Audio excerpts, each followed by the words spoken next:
Assalamu alaikum dear students, I am Anjum Shafiq, your biology teacher for grade 11, and today I am going to discuss the last topic of this chapter, that is hepatitis. So let's move to the classboard. So dear students, we were discussing hepatitis, that is the inflammation of liver.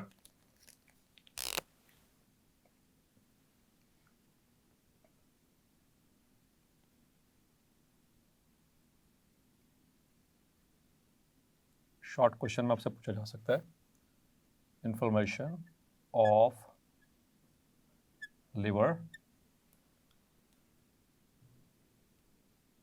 और hepatocytes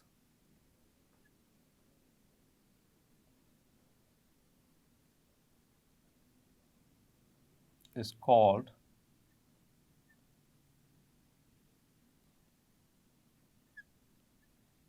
hepatitis. Clear? Now dear students, एक तो याद रखिएगा कि जो hepatitis को हम generally दो मतलब इसकी तरह से क्लासिफिकेशन करते हैं, एक तो वायरसेस की बेस के ऊपर और एक इनकी जो है वो ड्यूरेशन के बेस के ऊपर, सीवियरिटी के बेस के ऊपर भी। क्लियर? तो आमतौर पर जब हम ड्यूरेशन बेस पे करते हैं तो it could be acute hepatitis,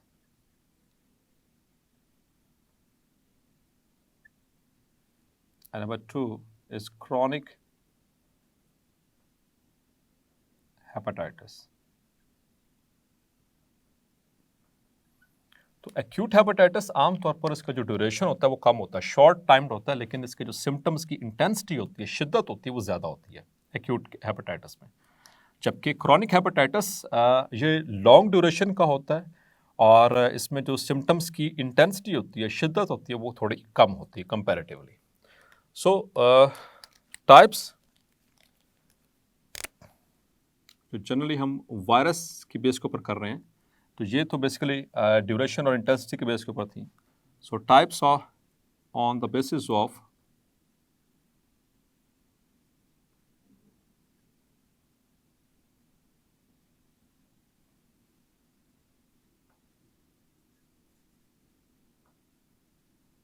of viruses.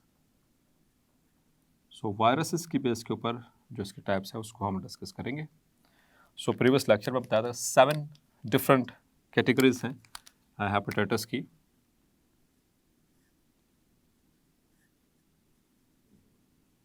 Hepatitis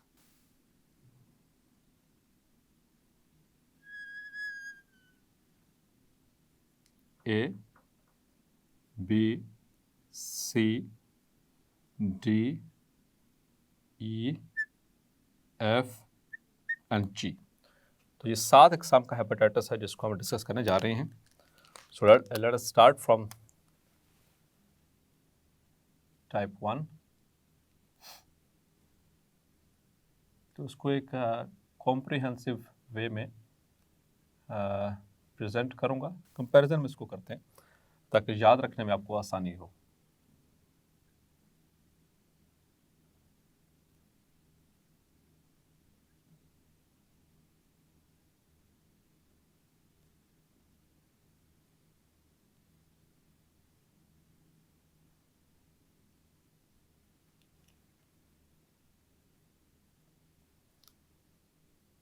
so human brain की एक नेचर है कि इसको जब भी हम चीज़ें कंपैरिजन में करते हैं, कंपेयर करके पढ़ते हैं, वो एक तो वो जल्दी याद हो जाती हैं और दूसरे नंबर पर वो ज़्यादा देर तक रहती हैं।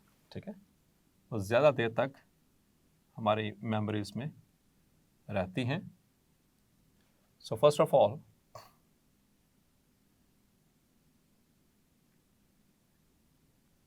Hepatitis A. Clear? Hepatitis A it is caused bye, इसकी यानी कि कॉजेटिव एजेंट क्या है? It is caused by hepatitis A virus. ठीक है, HAV, which is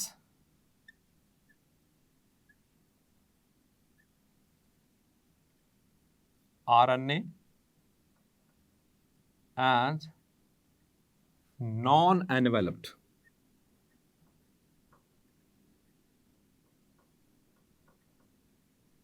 virus. Clear? तो ये इंफॉर्मेशन आपने ज़रूर याद रखनी है regarding the MCQs point of view कि ये आरएनए वायरस और नॉन एनवेलप्ड वायरसेस को एक और भी नाम दिया गया था, आपको याद होगा, that is naked viruses. Formally पुराने वक्तों में, यानी कि शुरू में इनिशियली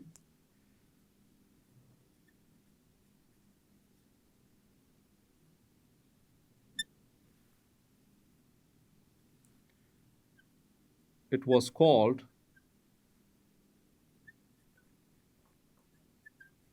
infectious hepatitis.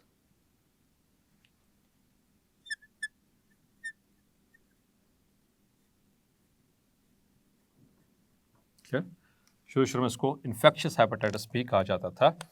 और जहाँ तक इसके ट्रांसमिशन की बात है, so it is transmitted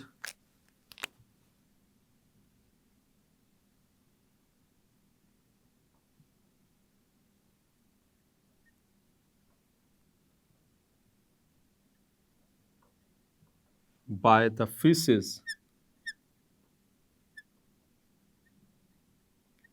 of infected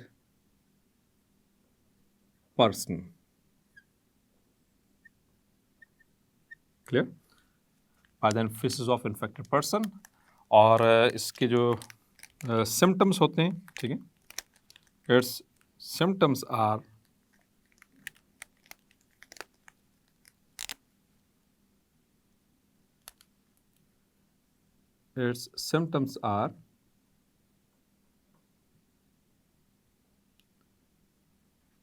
acute, mean के शॉर्ट ड्यूरेशन के होते हैं, एंड माइल्ड, समटाइम्स स्वेयर भी हो सकते हैं, ठीक है, माइल्ड एंड शॉर्ट टर्म, और आम तौर पर ये खुद ही सेल्फ सबसाइड करने की सलाहियत रखता है, एंड सबसाइड्स बाय इटसेल्फ। यहाँ पर स्टूडेंट्स आपको एक मज़े की बात बताता चलो। तो जब हेपेटाइटिस ए होता है तो आमतौर पर जैसे कि मैंने आपको बताया कि ये सेल्फ सबसाइडिंग है, खुद से ही ठीक भी हो जाता है, ये इतना ज़्यादा ख़तरनाक भी नहीं है। और एक और चीज़ डियर स्टूडेंट्स याद रखने कि genetically engineered vaccine, genetically engineered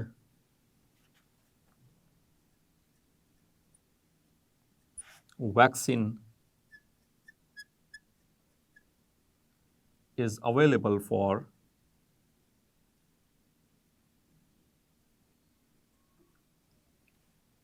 hepatitis A virus। तो इसके खिलाफ वैक्सीनेशन पॉसिबल है, मिलती है मार्केट में। तो अगर किसी को नहीं है तो आप इसको करवा सकते हैं। So that was some information related to hepatitis A। Now hepatitis B।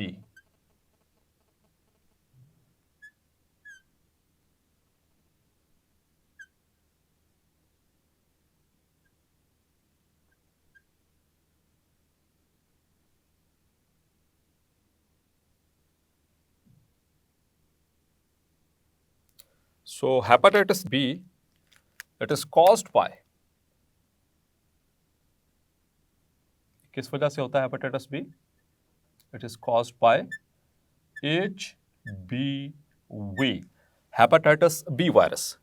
Dear students, as far as its genome is concerned, it is DNA virus.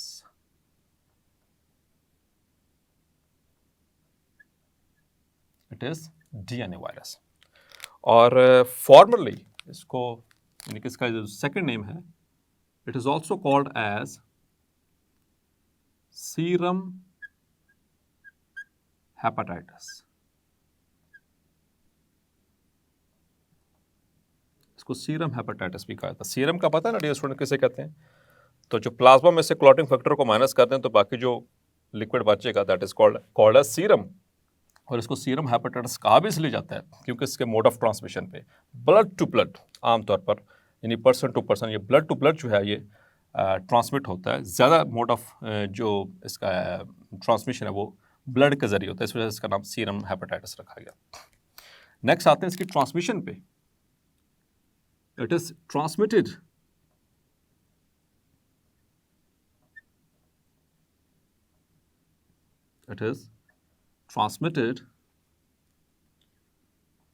by blood serum, number 1, इसी वजह से इसका नाम सीरम हेपेटाइटिस रखा गया। Number 2, bye saliva, यानी थूक के जरिए भी जो है ये फैल सकता है। और बाय ब्रेस्ट फीडिंग, अगर किसी मदर को है और वो अपने बच्चे को दूध पिला रही है तो उसके बच्चे को भी ये ट्रांसफ़र हो जाएगा। सो ऐसी माओं को मना किया जाता है जिनको हेपेटाइटिस बी हो और साथ में एक इससे प्रीवियसली एक डिजीज़ और भी हमने डिस्कस की, HIV यानी कि एड्स हो, तो ऐसी माएँ बच्चों को दूध नहीं पिलाया करती, ठीक है, अपने नॉर्मल बच्चों को। सो ब्रेस्ट फीडिंग के ज़रिए। इसी तरह से ड्यूरिंग डिलीवरी, जब बच्चा मुकम्मल तौर पर बन चुका होता है, मतलब कि इसकी डेवलपमेंट मुकम्मल हो चुकी होती है, तो जब वो बच्चा डिलीवर हो रहा होता है, so during delivery from mother to child,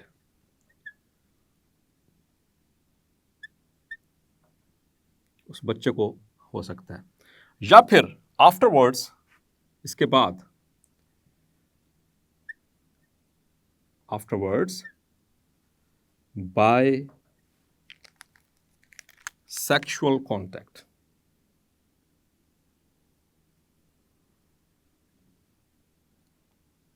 इस वजह से हेपेटाइटिस जो है इसको सेक्सुअली ट्रांसमिटेड डिजीज में भी शामिल किया जाता है। क्लियर? तो ये दो हेपेटाइटिस हैं, हेपेटाइटिस बी और सी, ये सेक्सुअली ट्रांसमिट भी हो सकते हैं, जबकि इनका जो मोड ऑफ ट्रांसमिशन है ए का, जैसा आपसे जिक्र किया, it is transmitted by faeces of an infected person, वो किस तरीके से अगर बॉडी में एंटर हो जाए। क्लियर? और dear students, it is common in it is common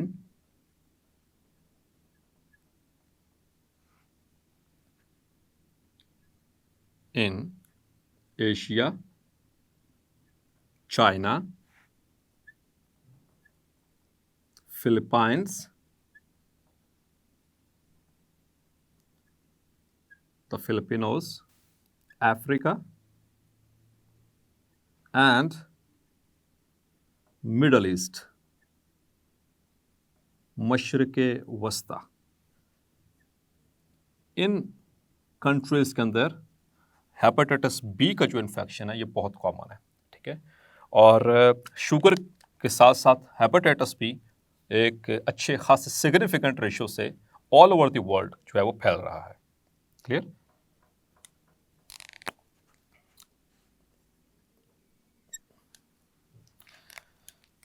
dear students, अब इसमें एक और चीज़ आपने याद रखनी, इसकी सिम्टम्स में, जहाँ तक सिम्टम्स की बात है, जब ये एक्यूट फॉर्म में होता है और ये सबसे डेंजरस है, ठीक है। और सेकंड मेजर फॉर्म है हेपेटाइटिस की, याद रखिएगा, it is second major form of hepatitis, और ये खतरनाक है, ठीक है। आपने नाम सुना होगा काला जरखान और पीला जरखान, वो आगे चलकर मैं डिस्कस करता हूँ वो भी चीज़ें कि वो क्या चीज़ होती है। तो पहले इसकी सिम्टम्स की बात करेंगे। तो जहाँ तक सिम्टम्स की बात है, it includes loss of appetite and fatigue and abdominal pain. तो आमतौर पर ये इससे पेशेंट प्रेजेंट कर रहा होता है, ठीक है। और इसके साथ में वो माइल्ड फीवर भी, जो हमने जनरलाइज्ड जो सिम्टम्स बात की थी, वो ज़्यादातर इसी से रिलेटेड है, ठीक है। And one thing more dear students, that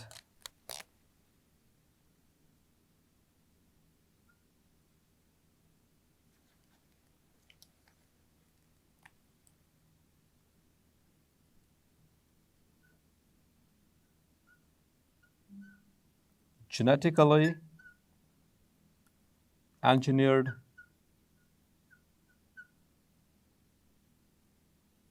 vaccine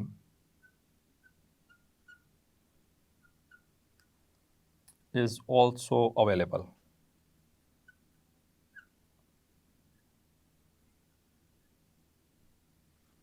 for hepatitis B virus. तो इसकी वैक्सीन अवेलेबल है, तो इससे बचा जा सकता है बहुत आसानी से। ठीक है, now coming to the hepatitis C.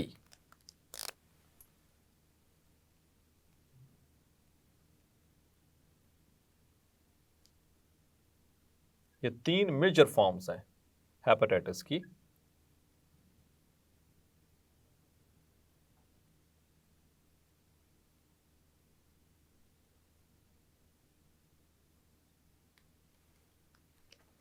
So hepatitis C it is caused by, ये किस वजह से होता है इसका virus? It is caused by HCV, hepatitis C virus, which is RNA but enveloped virus. Clear? ये RNA वायरस है और एनवेलप्ड है, जबकि हेपेटाइटिस ए जो है वो उसका वायरस RNA वायरस ही है लेकिन वो नॉन एनवेलप्ड है। And it is also called as non-A, non-B hepatitis, or it is also called as infusion hepatitis.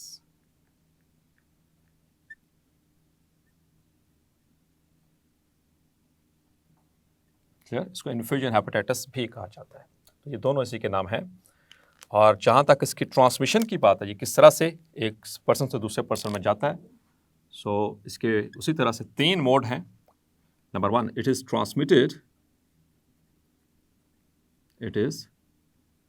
Transmitted by blood.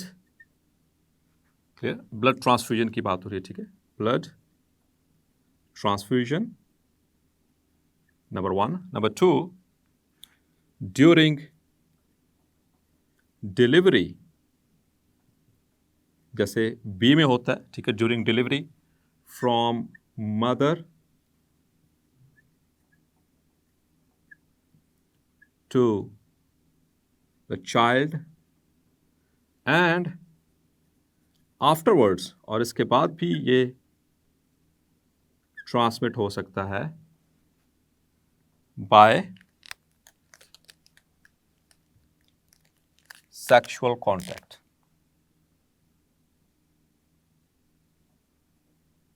और सेक्सुअल कॉन्टैक्ट किस तरह से? फ्री सेक्सुअल कॉन्टैक्ट, इसके हवाले से मैं प्रीवियस एड्स में भी बात कर चुका हूँ कि वो सेक्सुअली किस तरह से ट्रांसमिशन होगी। सेम उसी तरह से जैसे एड्स की ट्रांसमिशन सेक्सुअल कॉन्टैक्ट से होती है, फ्री सेक्सुअल कॉन्टैक्ट से इसी तरह से इन दोनों की। तो ये आपसे पूछा जा सकता है एमसीक्यूज़ में कि which one of the following is transmitted by sexual contact. तो उसमें hepatitis A, D, E and B या फिर सी। तो ये 2 ऐसी डिजीज़ हैं, ये हेपेटाइटिस की टाइप्स हैं जो कि सेक्सुअल कॉन्टैक्ट से ट्रांसमिट हो सकती हैं, जबकि ए और ई ये इस तरह से नहीं होती बल्कि वो फीसिस से ट्रांसमिट होती हैं। क्लियर? और इसके सिम्टम्स आमतौर पर इतने ज़्यादा मतलब कि सिग्निफिकेंट हद तक, मतलब कि वो इतने स्वीयर नहीं होते। No severe symptoms and less dangerous. It is less dangerous than hepatitis A and B, but it often leads to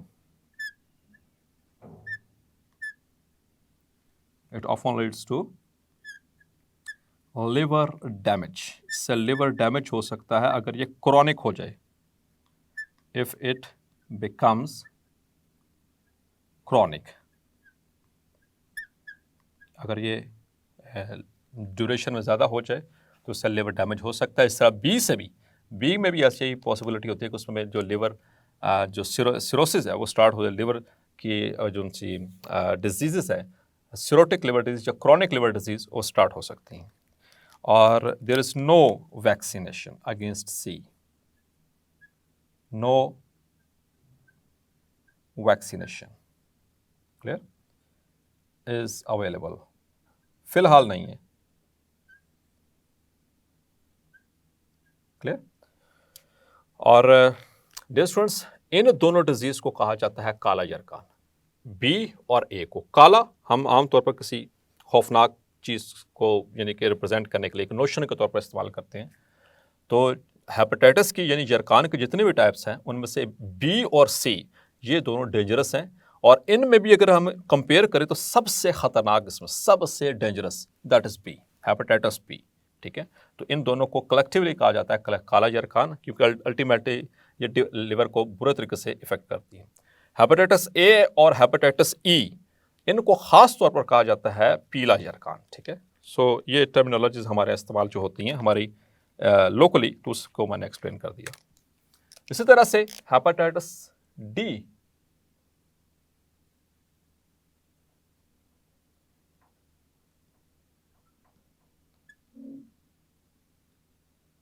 so hepatitis D, it is caused by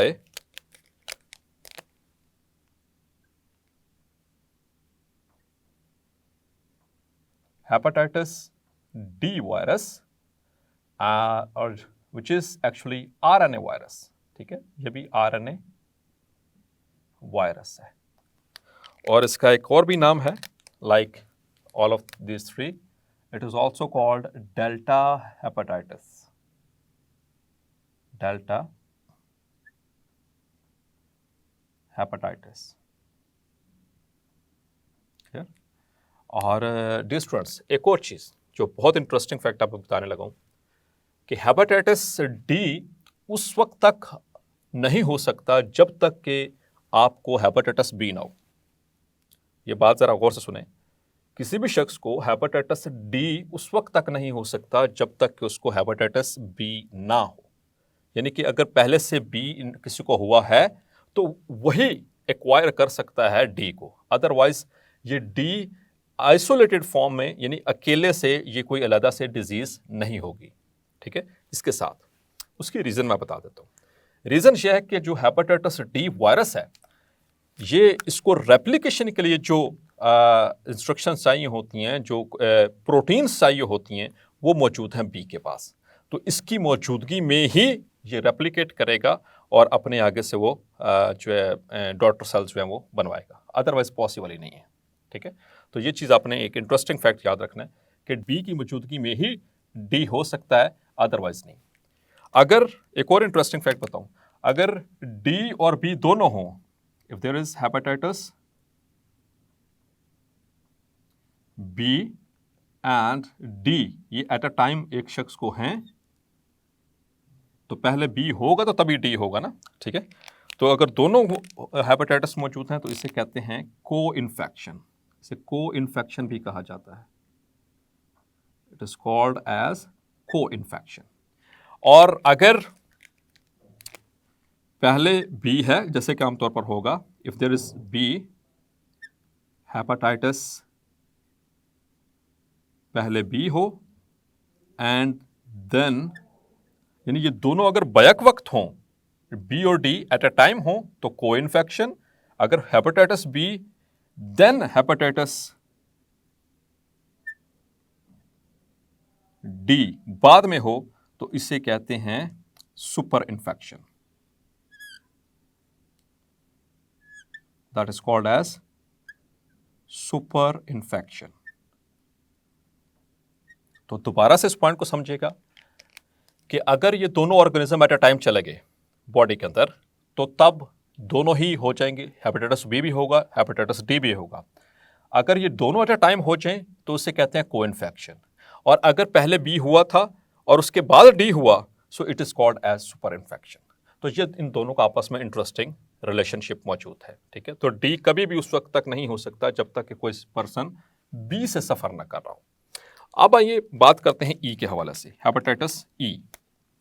so hepatitis E it is caused by H hepatitis E virus, ठीक है, और ये भी RNA virus है, ठीक है।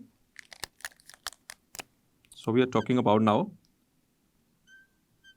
The hepatitis E virus, clear. So hepatitis E, और dear students दो scientist by the name of Halber, ये अब इसी की इंफॉर्मेशन यहां पर शेयर करूंगा, हाल्बर and his co-workers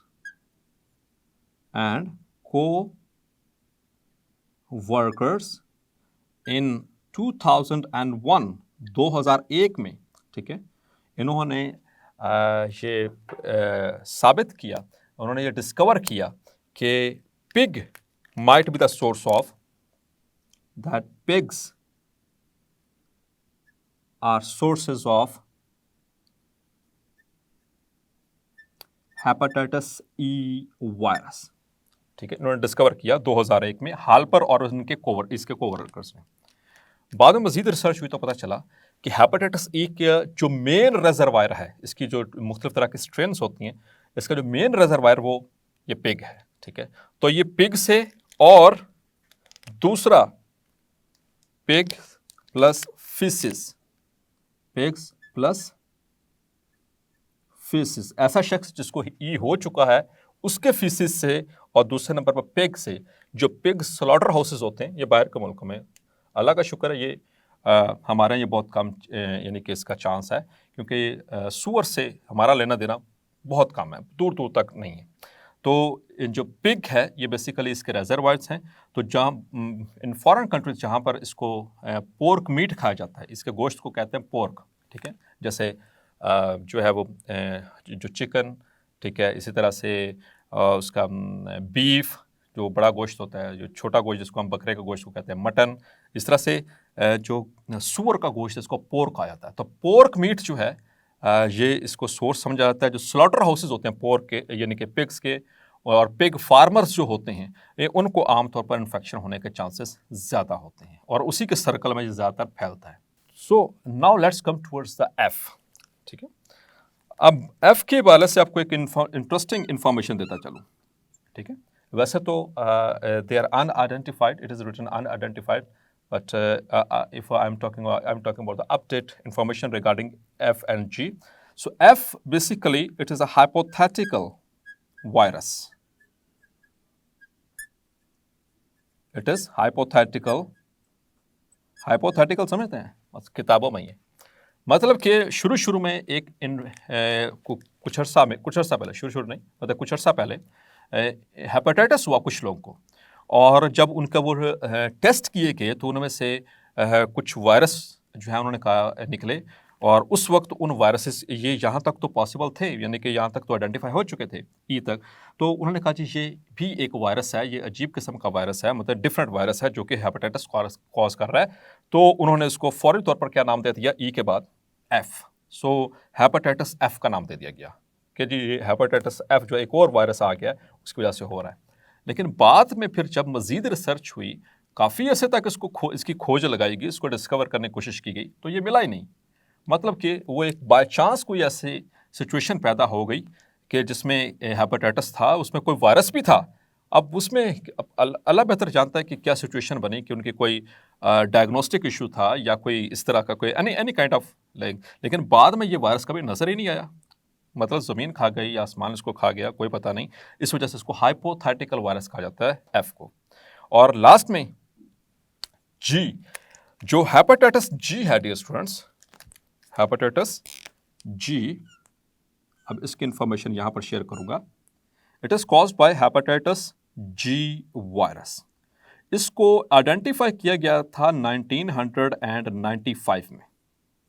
सो एक ये बाकायदा एक वायरस है, क्योंकि इसका पहले वो इनोमिनेट हो चुका था, इसलिए ये बाद में ज़रा आया डिस्कवर हुआ, तो इसलिए इसको जी।